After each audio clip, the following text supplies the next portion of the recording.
schnell, auf werde ich da kriegen und alles klappt heraus. Es ist so schwer, aber jetzt klappt aus.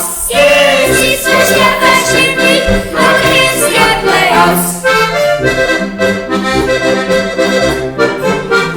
Auf Hochdeutsch sagt man bitte, sie steht auf einem Fuß.